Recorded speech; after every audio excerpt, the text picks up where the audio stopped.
Halo adik-adik. Tujuan pembelajaran 1. Mengidentifikasi larutan penyangga. 2. Menjelaskan penerapan larutan penyangga dalam menggunakan kertas lakmus. Indikator pembelajaran menjelaskan sifat dalam larutan penyangga. Di video singkat kali ini, saya akan menjelaskan mengenai praktikum dalam membuat larutan buffer.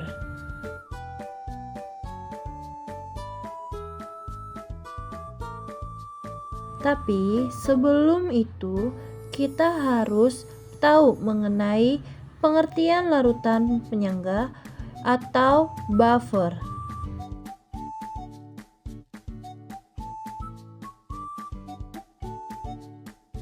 Apa sih yang dimaksud dengan larutan penyangga? Bagaimana penerapannya dalam kehidupan? Serta ada apa saja jenis larutan penyangga? Yuk kita pelajari melalui video pembelajaran ini.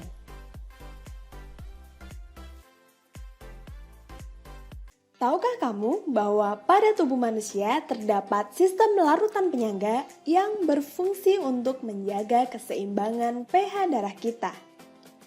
Dalam keadaan normal, pH darah kita berkisar antara 7,35 hingga 7,45. Nah, apa sih yang dimaksud dengan larutan penyangga? Larutan penyangga adalah larutan yang dapat mempertahankan pH meskipun ada penambahan sedikit asam, sedikit basa, atau pengenceran. Di dalam darah kita terdapat sistem penyangga karbonat yang dapat menjaga pH darah kita agar tetap normal. Sebab apabila pH darah kita terlalu rendah, maka dapat menyebabkan suatu penyakit yang disebut asidosis. Sedangkan apabila pH darah kita terlalu tinggi, dapat menyebabkan penyakit yang disebut sebagai alkalosis. Berikut merupakan mekanisme sistem penyangga dalam darah. CO2 atau karbon dioksida di dalam darah akan bereaksi dengan air atau H2O sehingga membentuk asam karbonat atau H2CO3 yang akan terdisosiasi menjadi ion hidrogen atau H+, dan ion bikarbonat atau HCO3-. Konsentrasi setiap komponennya akan berpengaruh pada komponen zat yang lainnya.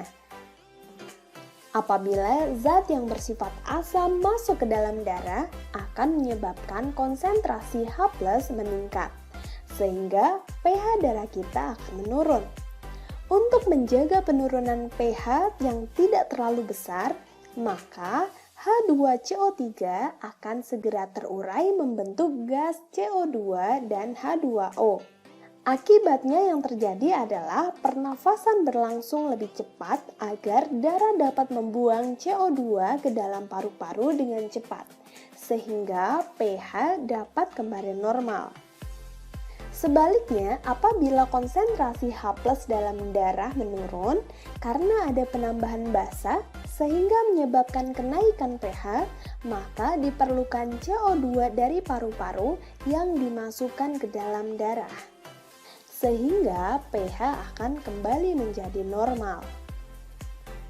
Berikut adalah alat dan bahan yang akan digunakan dalam kegiatan praktikum kali ini, yaitu dalam menentukan larutan penyangga.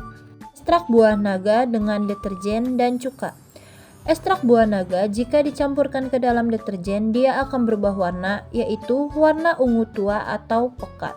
Sedangkan ekstrak buah naga dicampurkan ke dalam cuka dia akan berubah warna ungu lebih terang. Ekstrak kunyit dengan deterjen dan cuka. Ekstrak kunyit jika dicampurkan ke dalam deterjen maka akan tercipta warna orange yang kemerah-merahan. Sedangkan ekstrak kunyit dicampurkan ke dalam larutan cuka akan terjadi perubahan warna kuning cerah. Larutan garam dengan deterjen dan cuka. Larutan garam jika dicampurkan ke dalam deterjen, dia tidak terjadi perubahan warna sedikit pun. Begitu juga dengan Larutan garam jika dicampurkan ke dalam cuka, dia juga tidak terjadi perubahan warna sedikit pun. Kesimpulan, larutan garam merupakan buffer. Kenapa? Karena tidak terjadi perubahan warna sedikit pun pada saat larutan garam dicampurkan ke dalam deterjen dan cuka, sehingga ia melambangkan bahwanya tidak terjadi perubahan pH, yang artinya larutan garam jika dicampurkan pada deterjen dan cuka stabil pada pH-nya atau mempertahankan pH-nya. Sedangkan ekstrak kunyit dan buah naga dicampurkan dalam deterjen dan cuka terjadi perubahan warna, yang artinya terjadi perubahan pH.